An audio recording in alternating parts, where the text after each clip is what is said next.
In the name of the Father, and the Son, and the Holy Spirit, one God, amen. Hello, leaders. Today we will be talking about how to create a positive atmosphere in your service and amongst your team using the 4D technique. The first D is discovery, which means discovering the talents of your team. Rather than focusing on the defects and the negative aspects of your team, discover and look for the positive in them instead. Also, this way of thinking applies in your personal life. Give priority to enhance the positive aspect in yourself. Michelangelo said, "Inside every block of stone and marble dwells a beautiful statue. One need only to remove the excess material to reveal the work of art within." In Proverbs 24, it says, "For a righteous man may fall 7 times, but rise again." This is an example of thinking positive from the Bible. Discovering leads to delegation, because after discovering the talents and strength of your team members, you will be ready to delegate service to them. This is the first D. The second D is to dream, which the key here is to dream together. As a leader, you may have a dream, but unfortunately that's not always clear for your team. So rather and instead, dream with your team, dream with your service instead. If you dream individually, you will succeed individually. When the team shares in your dream, the team will grow and achieve success together. So dream together, have your vision, and sell your vision to your service. Tailor your dreams to the skills of your team, which is something that you can do after the discovery, which is the first D. So please do not begin to lay a vision and to dream before you have realistically considered the strength of your team members through the discovery phase. Because when the entire team shares in one dream, it will come true one day. The third D is design. Design the steps to fulfill that dream. Come up with a system to fulfill the dream.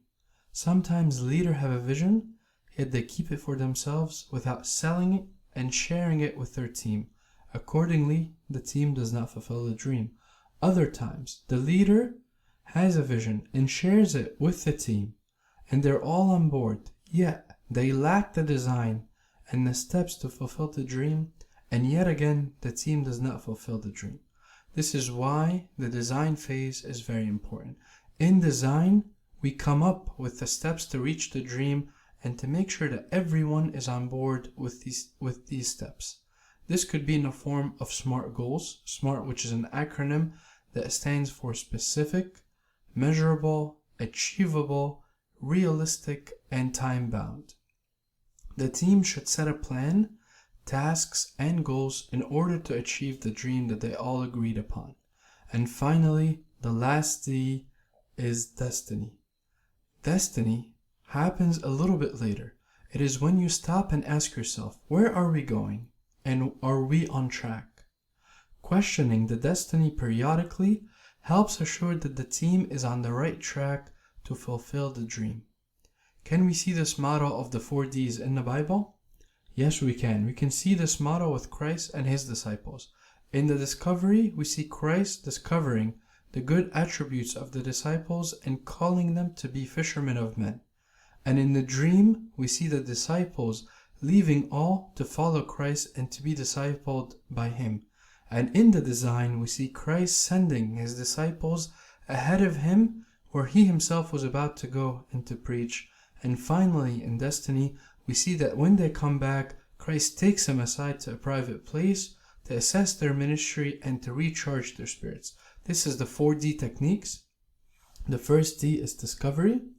Discovering the talents of each member in your team to develop it. Number 2 is to dream, to have a vision for your service and to sell it to everyone in your service. Number 3 is this design, to come up with a plan and the steps to achieve that dream. And finally, destiny, to check your progress periodically and to check if you are on track for that destiny. Now let's do an exercise. We're going to do 2 exercises. The first is a servant-based exercise. This is the first step that we're going to do, which is discovery. Write down the names of every servant in your class, every person that serves with you, and come up with 2 attributes, 2 positive attributes for every person. And answer these questions. Do these talents and characteristics, are they being used by them in the service? And number 2, can any of these aspects of service be delegated to them because of this talent? And number 3, what are ways to develop this talent further? That's the first exercise. The second exercise is a team-wide exercise. Plan to sit down with everyone, the servants in your class and in your service, and to conduct the following. After you have done the first one, which is the discovery phase, write down the different components of your service, such as attendance, outreach, lessons, and so on, the different parts that you need to do in service. For each one, come up with a dream and a vision for it. Then do the next step, which is the design, by coming up with a method to achieve that dream. Make sure that everyone understands the dream and the design and is on board. Every 3 months, meet with your team again to assess the progress and to recalibrate the class based on that dream. This video is based off of a lecture by Tadros Hermina from West Palm Beach in Florida in the Southern Diocese. May God bless his service and preserve his priesthood. I'll put a link to the lecture below and to the lead program where I got this from. Happy leading and happy service and happy Coptic New Year and happy new beginning. And glory be to God forever and ever. Amen.